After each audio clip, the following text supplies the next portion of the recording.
Première question, comment vous expliquez un petit peu cet attentisme du peuple français qui semble ne pas vouloir s'opposer à cette situation?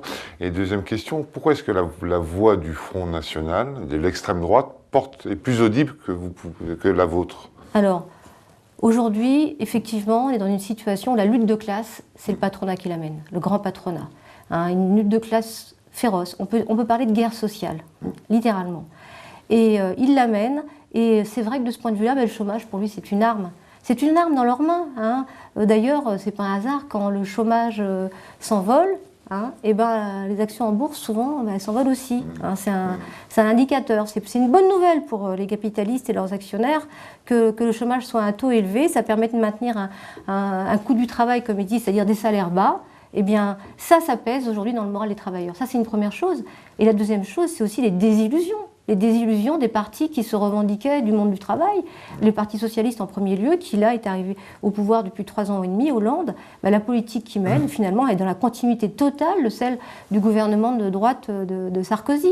Ça, c'est la raison majeure. Maintenant, vous savez, les raisons qui aujourd'hui font que les travailleurs justement sont attentistes, sont relativement désabusés, oui, déboussolés. Ouais.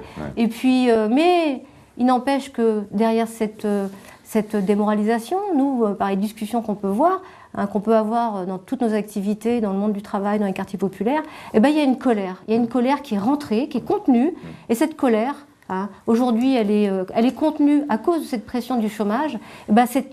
Ça peut se transformer en son contraire. Voilà. Ça peut se transformer en son contraire. Nous, on est convaincus. C'est pas une question de prédiction. C'est l'histoire qui veut ça. On est convaincus il y aura des explosions sociales. Et notre problème, le problème des militants de lutte ouvrière, c'est que ces explosions sociales, il faudra que les travailleurs les mènent de façon consciente, organisée, sur des objectifs. Pas sur des objectifs qui ne soient pas les leurs. Parce qu'aujourd'hui, tous les partis politiques, la plupart, ils font campagne pour les intérêts de la France, les intérêts des entreprises. Mais derrière ces mots, nous, on ne fait pas campagne pour les intérêts de la France ou des entreprises, parce que l'entreprise, ça ne veut rien dire. Il y a les patrons et puis il y a les travailleurs. Même les communistes, pardonnez-moi. Les communistes aussi font aussi, ou vous pensez que c'est un parti de gouvernement, finalement? C'est un parti qui a déjà été au gouvernement. Tout à fait, oui. On n'est pas capable de porter les valeurs que vous défendez. Ils ne portent pas les mêmes valeurs.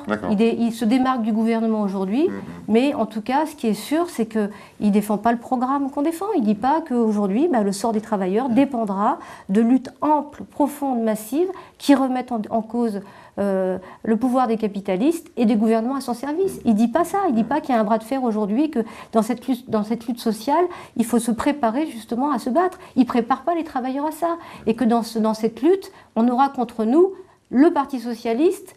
Ça, c'est sûr. Il ne dit pas ça. Il laisse entendre qu'on peut infléchir la politique du Parti socialiste dans un sens favorable aux travailleurs. Ça, c'est pas dire la vérité aux travailleurs. Le Parti socialiste, Hollande, Valls, Macron, ils ont un cap qui est tracé, être au service des plus riches. Ils s'en cachent pas, ils le revendiquent, ils l'assument. Nous, les travailleurs, il faut qu'on se fasse entendre. Et c'est ça le sens de notre campagne. Et on sera les seuls, d'ailleurs, à défendre le drapeau de la lutte de classe.